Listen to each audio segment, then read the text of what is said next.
Right now, where do you think the Steelers kind of rank in terms of the AFC hierarchy? Ooh, great question. What Chiefs, Buffalo, Cincy are like the big three of the conference right now. So I think when healthy, obviously with the Bengals, I would say. Yeah, but even man, like I'm not like you have Josh Allen, but like there's a lot of questions about Buffalo. I think too. Like I'm not saying by the time that we kick off the season, a lot of those questions could be answered. We'll see how they approach the draft and everything like that. Very much in the wide receiver conversation, just like the Steelers. But yeah, I think that there's so many questions with them. Baltimore is obviously going to be up there. Can I say something that's controversial? I mean, I wrote about it already, so it's already out there. I think the Ravens Super Bowl window slammed, shut, no more, gone. I think last year was their absolute best chance of doing it, and they lost way too much this offseason. Losing Mike McDonald, that's a huge loss. Yes, Patrick Quinn coming to Pittsburgh, Geno Stone going to Cincinnati. Who in God's name are they throwing to besides Zay Flowers? And Mark Andrews is getting older. Like, I don't know, man. I think that they'll be a very good regular season team. I think they'll be in the playoffs. I don't think that's a team that I worry about anymore, like being a Super Bowl threat. Okay. I mean, you're absolutely There's my boiling hot take of the offseason, everybody.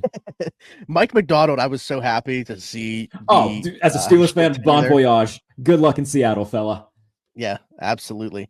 Even on the offensive side, with Todd Monken, he was another guy that like I was super upset when he got that job there. But that's another team. Like we're talking about receivers, right?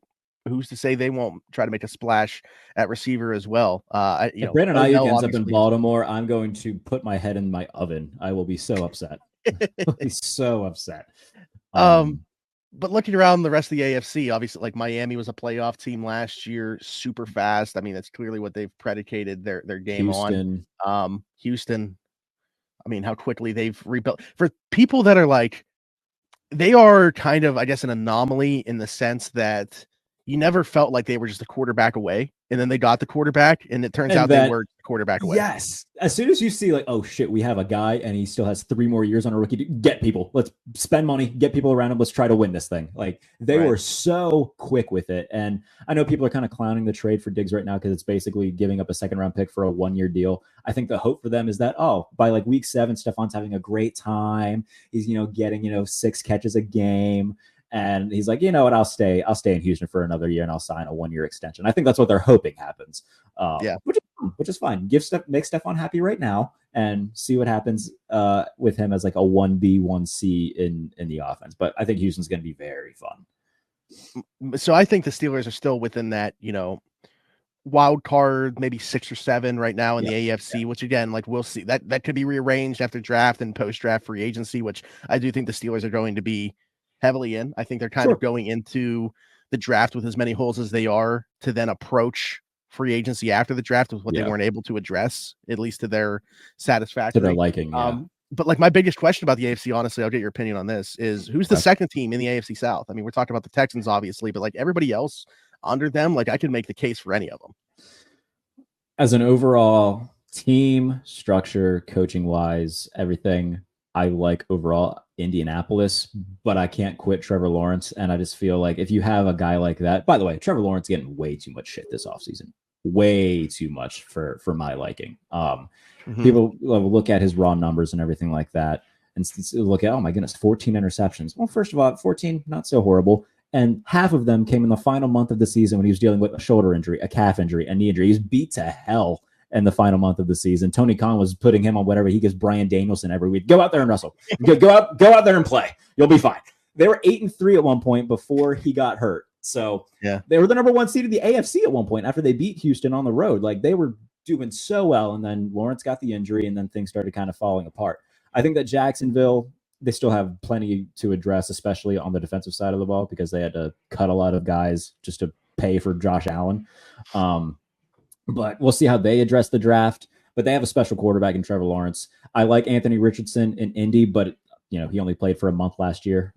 But in that same breath, the Colts were, a play away from going to the playoffs with Gardner Minshew. So, and then Tennessee, it's a big question mark with, is Will Levis going to be at least, good enough? So I admire the fact that they've, said, okay, we'll give Will Levis all the opportunities to succeed. We'll get, Calvin Ridley. We'll spend some money on the defense. We'll bring in an offensive-minded head coach. So I think they're going about it the right way. It just depends on if Will Levis is really that guy. If I had to put money on who's going to be number 2, I'd probably say Jacksonville, just because I believe in Trevor Lawrence that much. But I think that Indy's going to be right there, and Tennessee won't be far behind. But that's going to be a dog. We talk about the AFC North being a hard division. That's going to be a dog fight.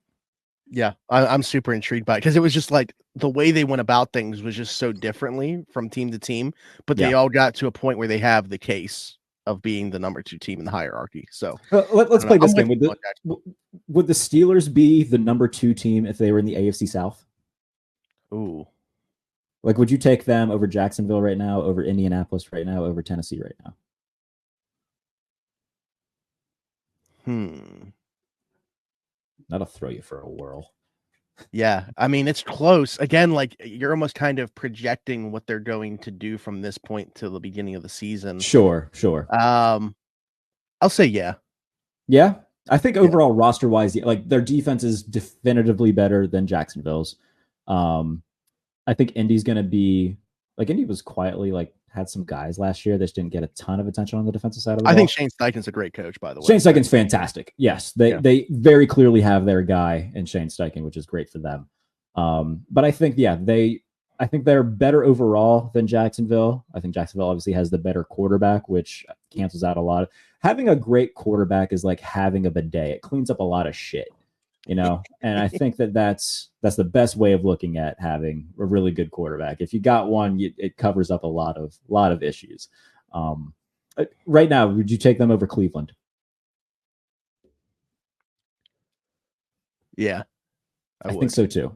I think somehow they're getting their starting quarterback back this year, and they're going to be worse. They're worse off with Deshaun Watson than they were last year with Joe Flacco. Well, that's the thing. Like, I'm not considering Russell Wilson and or Justin Fields world beaters by any means, but like, look at where Pittsburgh has been with the quarterback play that they've had. It's hard for me to envision them staying stagnant or taking a step back. Yeah, I agree. They're playing a third place schedule again. They played a third place schedule last year. I know that's, again, another apples to oranges type comparison because things change. But the point being that they had a bottom three quarterback play last year. I know we can throw the Jets in that conversation. We can throw the Patriots in that conversation. The Steelers are still very much there. And they won 10 games with that somehow. The fact that they go from having, the 30th best quarterback in the league to, if Russell Wilson and or Justin Fields can stay around the 18th best quarterback in the league like they were last year, hey, that's a big upgrade. And if everything else on the roster lives up to its potential, especially on the defensive side of the ball, why can't they win at least 10 games again? Why couldn't they win 11 games? I think that. Well, and say what you want about Arthur Smith, but he's not Matt Canada. He's an actual NFL offensive coordinator. That too, yes. And the last time that Arthur Smith was an offensive coordinator, the Titans went to the AFC Championship game in 2019 and had a 2,000-yard rusher in 2020. So it's, again, not to say that Najee Harris or Jalen Warren or Derrick Henry, but if they can have a great run game with those two, which they already had last year, like that's the one thing that they were fine at was running the ball.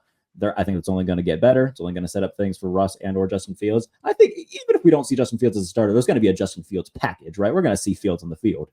If you look at, you mentioned Arthur Smith being the offensive coordinator in Tennessee, had Tannehill and Marcus Mariota on the roster at that time, used both of them. They would bring in Mariota in certain packages, short distance or goal line situations. They still had, a package of plays for him. It's hard for me to envision that there's not going to be a package of plays for Justin Fields.